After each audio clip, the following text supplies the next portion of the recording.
Eyaliko Speaker wa Parliament y'eggwanga Uganda, Right Honorable Rebecca Kadaga, avuddeyo n'afulumya akatambi ng'agamba waliwo abantu abaweereddwa ensimbi okumuggya mu bulamu bw'ensi.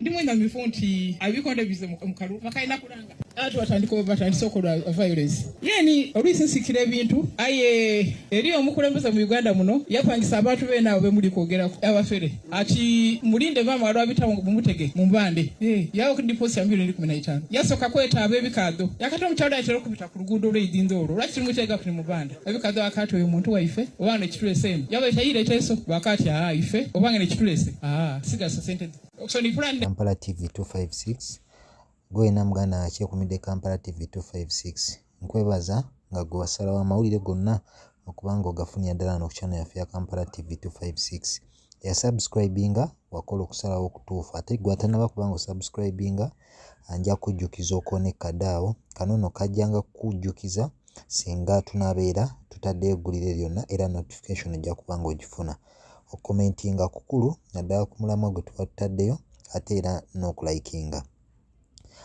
Eyaliko Speaker wa Parliament y'eggwanga Uganda, Right Honorable Rebecca Kadaga, olunaku lwabadde lwaggulo akatambi kayongedde okusaasaana ku mikutu gimukwanira wala nga kalaganga bw'alina abantu abaweereddwa ensimbi okubanga bamuggya mu bulamu bw'ensi. Okusookera ddala ojja kujjukirako okuviira ddala emabega nga Rebecca Kadaga akyali Speaker wa Parliament y'eggwanga Uganda. Ono yalina okusika omuguwa n'eyali Minisita w'ebyennyumba n'okuteekerateekera eggwanga amanyiddwa nga Honorable Namuganza. Honorable Namuganza naye baavanga ku kitundu kyekimu eky'ebusoga ate era nga Honorable Namuganza naye mumbejja okuva mu lulyo olw'ebusoga. Wabula Speaker Rebecca Kadaga ajjukirwa nnyo okubeera ow'enkizo naddala omulangira oba Kyabazinga aliko Wako Muloki okubanga ye Kyabazinga kati era ajjukirwa nnyo okuzimba obusoga era atwalibwanga maama wa Busoga naddala eri Kyabazinga wa Busoga aliko ennaku zino. Wabula oluvannyuma lwa Rebecca Kadaga okuva ku bwa Speaker wa Parliament y'eggwanga Uganda, ono yaweebwa eky'omumyuka asooka owa President nga akiikirira wali ku gavumenti ya Uganda mu East Africa mu mawanga agakola omukago mu East Africa. Kati nno Rebecca Kadaga gye buvuddeko emabega Busoga yabadde ekuza amatikkira gaayo ag'omulundi ogw'ekkumi nga Kyabazinga ali ku Namulondo ye alamula era Rebecca Kadaga yabadde wa nkizo nnyo ku mukolo guno era Abasoga bangi bamwebazizza emirimu gy'akoledde obusoga n'obwa Kyabazinga bwonna okubuzimba n'okulaba nga kati butambulira ddala. Rebecca Kadaga ayongera n'ategeeza nti waliwo abantu abeefunyiridde mu kumuggya mu bulamu bw'ensi. Mu bano nno abantu ojja kujjukira nti baalina okusika omuguwa ye Speaker wa Parliament y'eggwanga Uganda, Right Honorable Anita Among.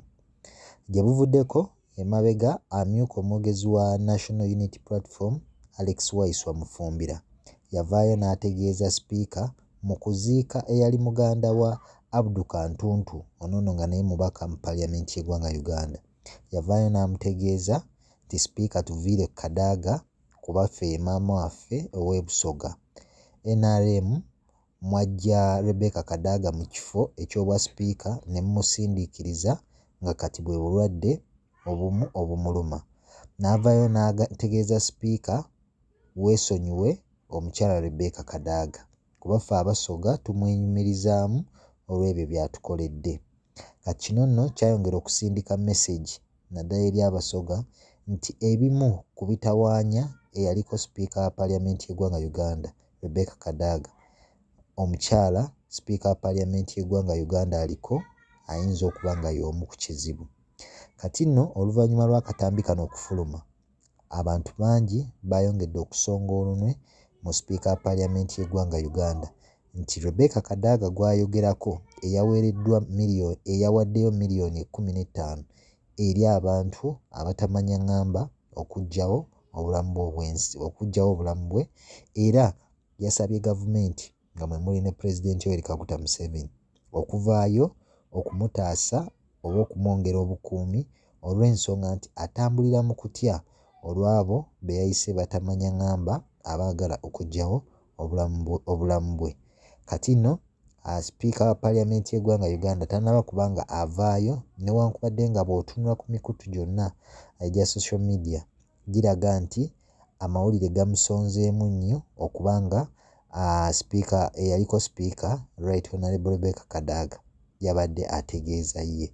Tujjukira Sipiika wa Paalamenti y'eggwanga Uganda yakyaddeko mu lubiri lwa Kyabazinga. Kyabazinga we yabadde ateekateeka okuzza amatikkira ge ag'omulundi ogw'ekkumi era ng'ono yakyadde n'omwami we amanyiddwa nga Moses Magogo wali mu lubiri lwa Kyabazinga.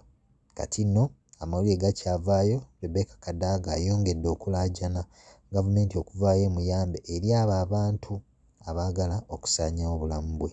Gwe n'atannaba kubanga osubscribinga nja kujjukiza okusubscribinga okoone kadaawo kanono kajja kuwanga notification singa abeerayo eggulire lyonna litutaddeyo. Okulayikinga n'okukomentinga kya makulu nnyo. Kankwagaliza olunaku olulungi, weeraba. Ndi mwenamifu nti abikonde bize mu kalulu bakalina kulanga ati batandise okola violence. Yeni oluusi nsikira ebintu aye eri omukulembeze mu Uganda muno yapangisa abantu beena abo bemuli kwogerako abafere ati mulinde mama waliwo abitawo mumutege mu mbande yawo ku deposit ya $15,000 yasoka kwetaba ebikado yakati omukyalo atera okubita ku luguudo olw'eyidinza olwo lwaki tumutega ku mu mbande ebikado akati oyo muntu waife obanga ekitulese eno yaba etayire teso wakati ife obanga nekitulese sigasa sente so ni plan